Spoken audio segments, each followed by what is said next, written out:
Hey everyone, this is Felicia with The Book is Done. I'm knocking them out. Second one of the night. So I finally wrote down and decided to join the bandwagon. I'm not a bandwagon person, but if I see someone that makes a recommendation of a book and that's all I keep seeing, then I'm gonna give it a try. I'm gonna give it a try. That's how I ended up on that. Not even with Freedom McFadden. Freedom McFadden, I just book came across it in a book club that I'm in, and someone had said, Never Lie. Read Never Lie. It's a good book. Read that book while waiting for jury duty. I put that in a book review months ago. And, excuse me, read that book in a matter of 3 hours. Next thing I know, out of like 15, 16 books, I only have like 6 left. That's another video. But this particular book that I'm getting ready to talk about, I had never heard of John Mars before all of this. I just kept seeing the famous chapter 39 one word chapter. It's legit one word within this chapter. I can't say it because I don't say those words, but if you haven't read it, you'll find out. Look it up. It's literally chapter 39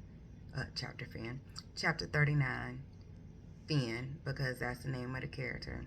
And then it's literally one word, period, chapter 40. Like it goes to the next sentence. Book that I'm talking about, Keep It in the Family. Holy smokes. Let me tell y'all,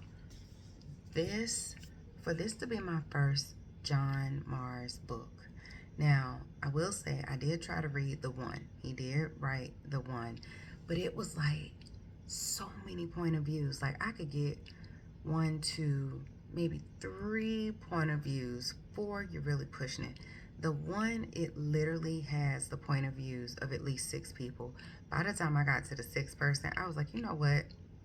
This is going to be a DNF for me right now. I can't finish this. It's just too much. I feel like I need to write everything down. Keep It in the Family. It is a total of 4 perspectives, 4 point of views within this book, but it's a good balance between all 4. It gives you a good balance of this person, this was going on with this person, this was going on with that person. So Keep It in the Family triggers. It is a murder mystery book, so oh goodness. Of course it's murder, but it's murder of children. And just put it out there. You got some alcohol abuse,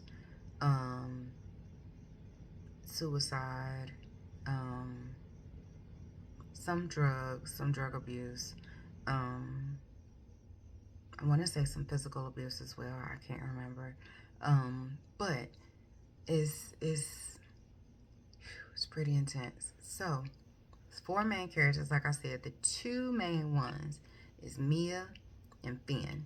Mia and Finn are a couple, just got married, and they're getting ready to buy this house. This house is like horrible house, horrible condition.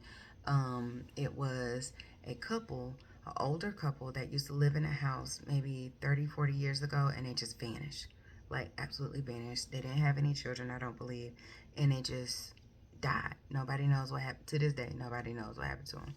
So they were just like, they both were hesitant in buying the house, but it's their first house. They were trying to get settled. They were just like, you know what, it's a fixer-upper. We could do it together. It'll be a fun project, that whole thing. So they both had a feeling in the pit of their stomach like, this is a bad idea. But they put on a facade and, a front for each other and went through a buying a house. Bought a house. And it was pretty intense because the house was really in bad shape. Like, I believe that Finn is like a plumber, I believe, and so he does a lot of contractor work. And then the 3rd and 4th character are Finn's parents, Debbie and Dave. So Debbie and Dave, Debbie and Dave, Finn is their only child. Mia was the only child, but her parents died. No. Her parents did not die. She just stopped talking to them. She stopped communicating with them. And so they move into this house.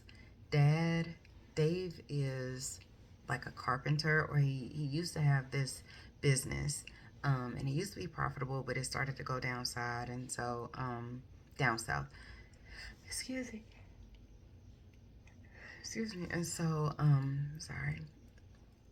Dave, Dave and Debbie were just like, I don't think y'all should buy their house. We will give you money to buy another house. Like something about this house, I wouldn't go for it. Debbie is like the one who runs it all. Like Finn can't do no wrong, you know. Debbie does not like Mia at all. She believes that Finn should be with another woman, that he should not have married Mia. So she makes it very evident that she doesn't like Mia.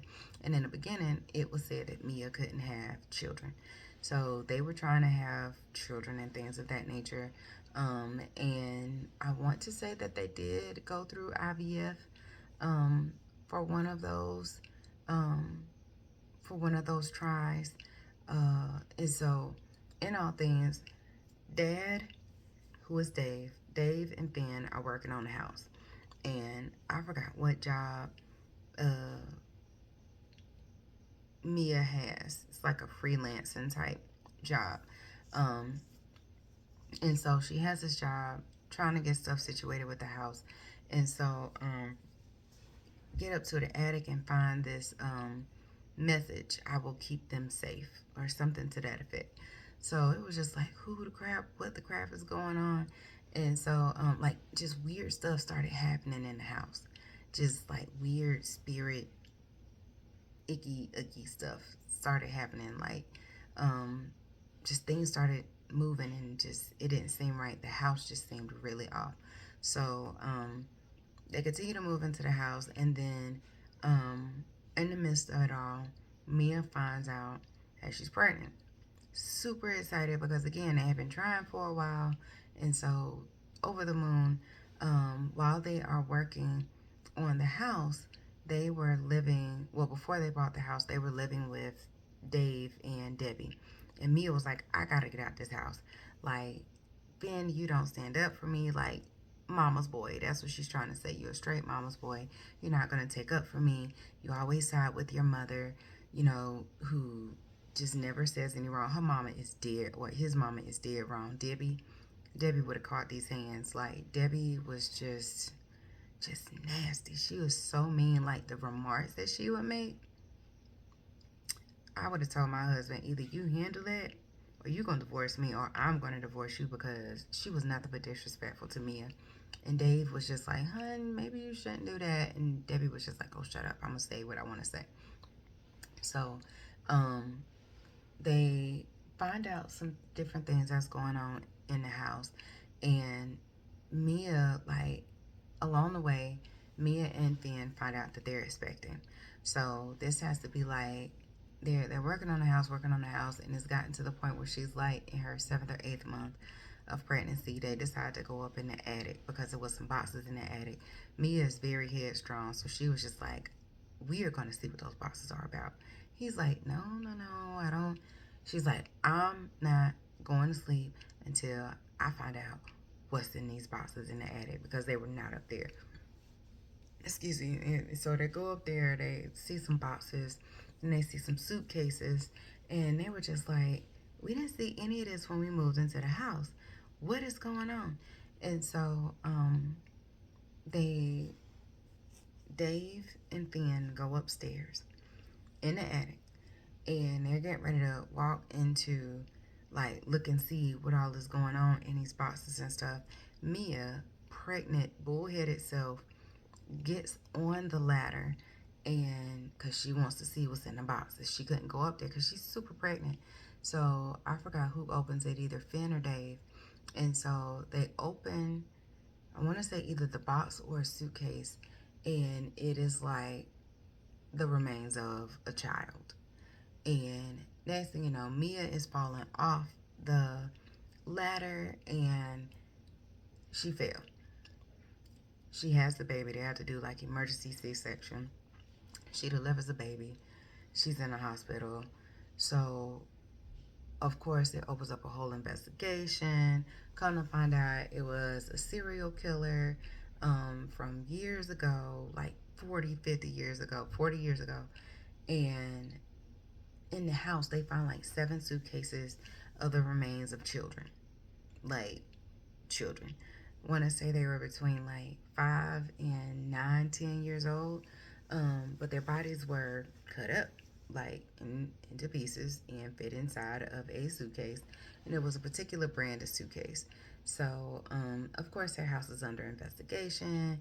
And so they have to move out the house, Mia and Finn. So they have to move back in with Debbie and Dave. And at first, Dave was excited about it. Debbie was just like, I don't know. But then, like, in her having a baby, it changed everything. Debbie just did a total 360, total shock. So, that's all I'm gonna say about this book for right now. You just have to read it because it gets more and more into the background, because not only is it the 4 main characters, there's a 5th character, but you don't know who it is. It just says, I vowed that I would keep him safe and all of these things. And then, like, it'll be different snippets in the book where it's talking about different news articles or different interviews that had been had with teachers and all this kind of stuff about a certain person. And so it's like slowly but surely you start to put 2 and 2 together of what's going on, who is who, and it's not legit until the end. When I say the end, maybe like 10 pages left in the book where everything comes together. And literally, when I finished that book, I was like this, like staring into space. What did I just read? John Morris has a fan in me. I'm not in a rush to read another one of his books because I have to get my mental together. I do have at least 3 of his books with me. I have 3. Yeah, 3 other books. A Good Samaritan is one. The One is another one. I think I actually gave that away. And then I see the cover, but I can't think of the title. So, I am going to read another John Morris book. It definitely gives you background. It definitely gives you lays the foundation for what all is going on. It's a steady pace. I'm not going to say it's super, super fast, and just come out the door swinging like Dan Koontz. But at the same point in time, at the end of that book, it's just like, what in the world did I just read? So, again, John Morris, he is amazing. I think he has like, 9 to 12 books that he has. He's releasing one, I believe, in February of next year, January, February of next year. More than likely, I will be getting that book as well. But definitely check it out. It's called Keep It in the Family by John Morris. And we're going to go to the next review. This is Felicia with The Book Is Done, and I'm out.